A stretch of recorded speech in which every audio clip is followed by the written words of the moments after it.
You've had water today without thinking about it once. It came out of something, clear and cold and safe, and you drank it and moved on with your day. You have never in your life inspected water before drinking it. You have never smelled it, held it up to the light, or wondered if it would kill you. Your ancestors did all three, every single time. Because here's the thing nobody tells you about the ancient world. The most dangerous substance your ancestors interacted with wasn't a predator, or a rival group, or a poisonous plant. It was water.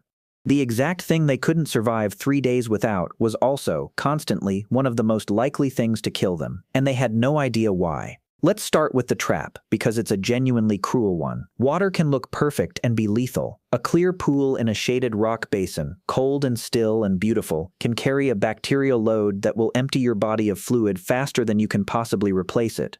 The organisms that kill you through water, cholera, dysentery, typhoid, all the diarrheal diseases, are invisible. No smell that reliably warns you. No color, no taste at the concentrations that matter. So your ancestors were operating completely blind against a threat they couldn't detect in a world without any concept of germs. The idea that tiny living things in water could make you sick didn't arrive until the 19th century. For the entire span of human existence before that, waterborne disease was just something that happened. You drank, and sometimes days later the whole camp was sick, and you had no way to connect the two events with any certainty. And the way it kills is specifically horribly efficient. Severe diarrheal disease doesn't kill you through the infection directly. It kills you through dehydration. The illness makes your body expel water faster than you can take it in, so the treatment and the poison become the same substance.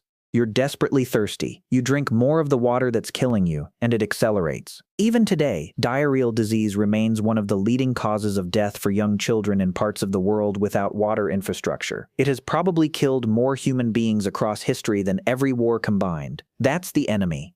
Invisible, in the one thing you can't avoid, killing you through the act of trying to survive it. So how did anyone make it? The first line of defense was knowledge, knowing which water to trust and which to fear, built up over generations and taught as survival law. Moving water over still water. A stream tumbling over rocks is oxygenating and constantly flushing itself. A stagnant pool is a culture dish. Spring water emerging from the ground had been filtered through rock and was often genuinely clean. Groups learned to read a landscape for where good water hid, the base of certain slopes, the green line of vegetation that marks subsurface moisture, the specific way the ground dips where water collects underneath. They read animals too. Where do the grazing herds drink, and when? Which water sources do even the animals avoid? A water hole that healthy animals shun is telling you something. In some environments, watching what the wildlife did was a more reliable water safety system than anything a person could assess directly. And they learned, the hard and unrecorded way, which specific local sources had made people sick before. That knowledge, not that pool, never that pool, the one past the ridge, was priceless, and it lived entirely in memory and in the stories passed to children. Lose the elder who carried the map of safe water, and you lost something a group could die without. But knowledge only takes you so far, because clean-looking water is the whole problem. And eventually humans stumbled onto something that worked even when they couldn't tell good water from bad. They made the water dangerous first, on purpose, in a way that killed everything else in it. Fermentation. This is one of the most underrated survival technologies in human history, and almost nobody thinks of it as one.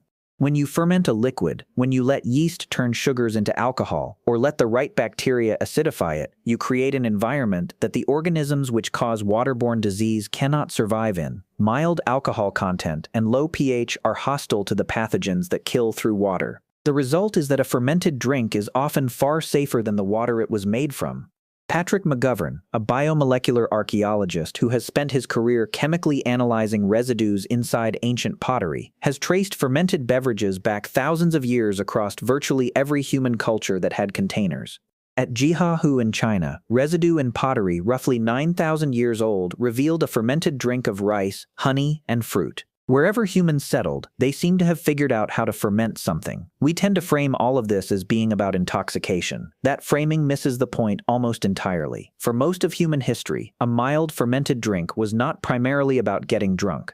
It was a way to store the calories in fruit or grain and, critically, to hold liquid in a form that wouldn't make you sick. It was a technology for surviving your own water supply. The people who fermented had a safe way to drink. That is not a small advantage. That is the kind of advantage that decides which groups persist. And then, much later, came the discovery that changed the odds more than anything else: fire applied to water. Boiling water kills essentially all of the pathogens that cause waterborne disease. It is, even now, the single most reliable water purification method available to a human being with no equipment. And it was completely invisible to people for most of prehistory, not because they lacked fire, but because they lacked the right container. You cannot boil water in a basket. You cannot boil it in an animal skin held over a flame, or in most of the vessels early humans actually had, because the container burns or melts before the water gets hot enough. For a very long time, humans had fire and they had water, and they had no practical way to bring the two together at scale. There was a workaround, and it's clever. Heat stones in the fire until they're glowing, then drop them into a skin bag or a pit lined with hide filled with water. The stones dump their heat into the water and can bring it to a boil. Fire cracked rock, stones shattered by exactly this kind of repeated heating and cooling, turns up at archaeological sites all over the world, and stone boiling is documented among historical peoples across multiple continents. It works. It's also slow, labor-intensive, and limited. The real transformation came with fireproof pottery, a container you could set directly in the flames. Once you can put a pot of water straight onto a fire, boiling becomes trivial. And with pottery came the ability to routinely make water safe, brew, cook grains into digestible form, and extract nutrition that raw processing couldn't reach. Here's the strange part though. Nobody boiled water because they understood germs. They had no idea pathogens existed. They boiled water to cook, to brew, to make things taste better and go down easier, and safer water came along as a side effect they couldn't have explained.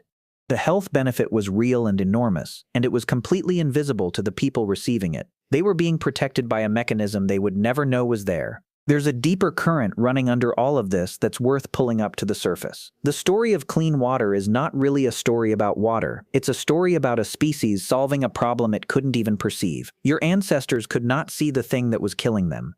They had no theory of it, no microscope, no concept of infection, no way to run the experiment that would prove which pool was deadly. And yet, across thousands of generations, through nothing but accumulated observation, trial, catastrophe, and the stories told over it afterward, they built up a body of practice. Trust moving water, ferment what you can, boil when you're able, that genuinely worked against an invisible enemy. They were right without knowing why they were right. The knowledge was correct, and the explanation was completely absent, and it still saved them because it had been paid for over and over in the only currency the ancient world had for testing anything, which was who lived and who didn't. So here's where it leaves us. You will drink water today, and it will be safe, and you will not think about it, and that is one of the most profound luxuries any human being has ever had. For nearly the entire history of our species, safe water was not a background assumption.